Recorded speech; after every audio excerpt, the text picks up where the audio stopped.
What's up YouTube, welcome back to Whacked Out E-Cig. Hope you like the festivities going on. It has been a very long time, and I find myself saying that a lot because I happen to take a lot of breaks.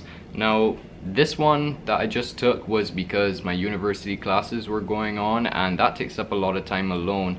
But especially this semester, it wasn't much studying that I had to do, it was more of practical projects I had to work on, and that takes up a lot of time. I'm here now, I'm on technically holidays, but I have a lot of stuff to do and I have time to review this product right before I go away from Christmas Eve until sometime in January.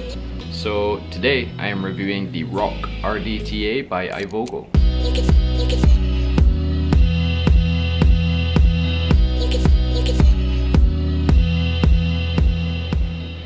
So there's quite a lot going on with this atomizer, but let's start with the basics.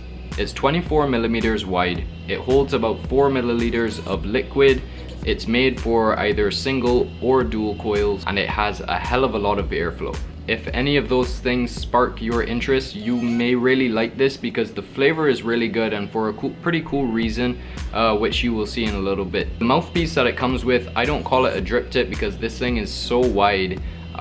It's just completely wide bore and it's not changeable with anything else as far as I can tell, but it's just a glass piece that fits over the top. And glass in general for a drip tip or mouthpiece is very comfortable, I find at least. But if your concern is that it could break, they do give you a spare in the box, so I think that's a good thing. They also give you a spare of the tank glass section, which is great. And you basically just have to unscrew the deck from it. It's relatively easy. You get a few different airflow settings. You can either open up the two airflow holes at the top completely, which will give you a tremendous amount of airflow. Very short hit, we'll explain that in a bit. You can close that down to get 3 individual holes, and that's what this looks like. Or you can close it down completely and still vape it. The reason for that is because there is air that comes in from the bottom, and when I show you the deck it'll make a lot of sense, but this is what it looks like with just the bottom airflow open.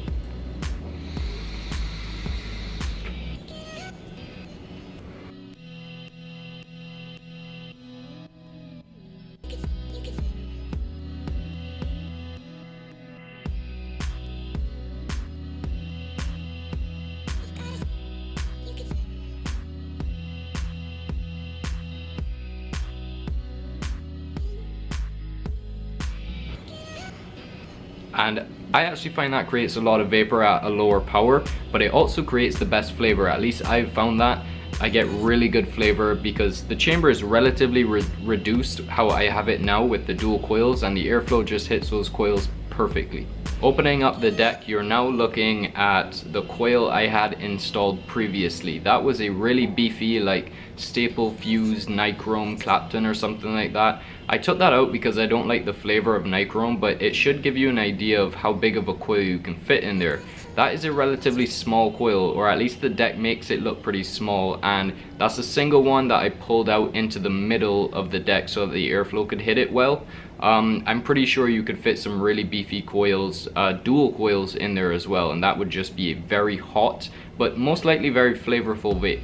So once you have your coil all installed and you've got it filled up and everything, the cap just locks on, and it actually locks into place, which is nice. So when you're taking it off, you actually, well, this is how I do it. I grip the glass and then give it a slight turn, and you can feel that, and then it should just pop off very easily. Alright, so the easiest way that I've found to install coils into this is basically having your rod or drill bit, whatever you're using, and I basically just pull the legs open, and they kind of just snap into place once you let go if you have them under those bars, I guess, which is really easy. Then all you have to do is position them into the place that you want it.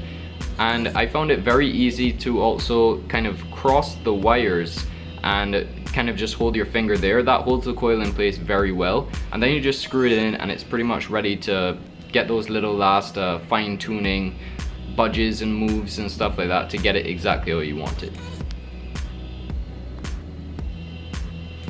Once the coils are in, Then you have to put in your cotton, and this thing holds a lot of cotton. You can see right now I cut off a very small bit off of the entire length of that cotton pad. Since they're 2.5mm coils, there's not that much width to the cotton, but there is a very long length to it. And then you just basically stuff them in the wide holes, and if you have enough cotton, it should fill that up so that it doesn't leak. Speaking of filling, the bottle I used in this, I haven't tried that before. It's like a 50 or 60ml bottle with a very big dropper cap.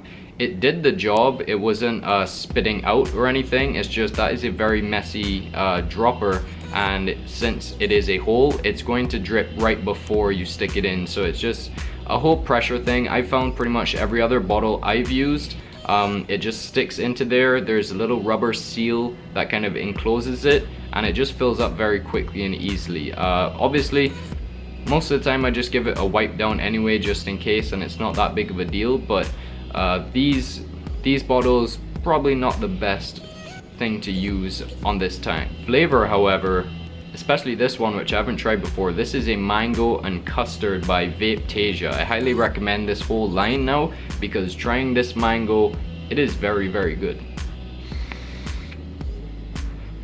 That cloud you just saw was at 40 watts with just the bottom airflow open with a 0.66 ohm coil.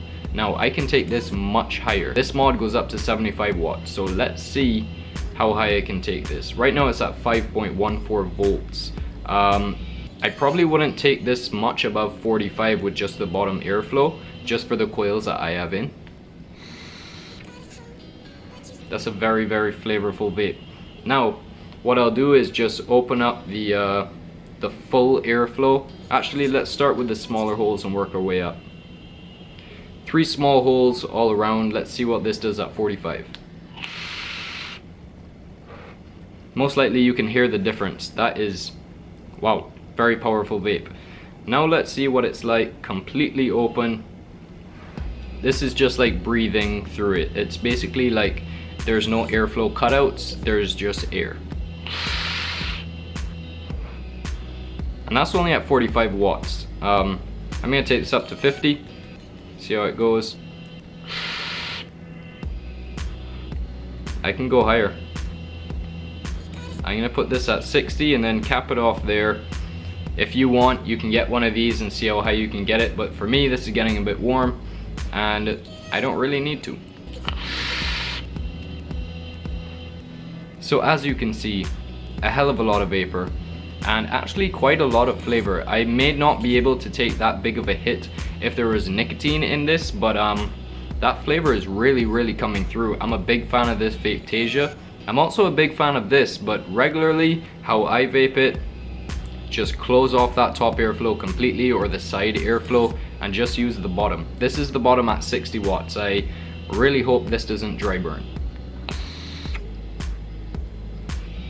I wouldn't push it with that, but that 45 watts was really nice and I think I'll keep it at that. So if you have any questions about this, I will try to answer them. I don't know how much this is gonna cost, but based on their previous devices, link will be in the description to their shop with their other stuff.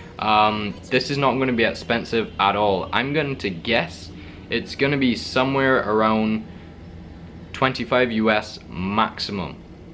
Does that kind of make sense? If you find it in a shop or something in the future, most likely it's going to be higher, but directly from Ivogo, yeah, the prices are normally slightly lower. At the end of the day, if you want something that creates actually really, really good flavor, has a hell of a lot of airflow, a lot of different airflow settings, and you can fit some crazy coils in there, I think you're gonna like this. I think you're really, really gonna like this. Also, I'm working on something with Ivogo for all the people that don't want something so extreme, and that will be coming very soon, so keep an eye out for that. Thank you so much for watching. Don't forget to like the video, because give it a thumbs up. Apparently that has become very important to YouTube's algorithm and it really helps me out. So yeah, thank you so much for watching. I will see you probably in January. Until then, I hope you have a very Merry Christmas, Happy New Year, or if you don't celebrate Christmas, whatever you celebrate, I hope you enjoy it. I'm done. I'm gone. Okay, see ya.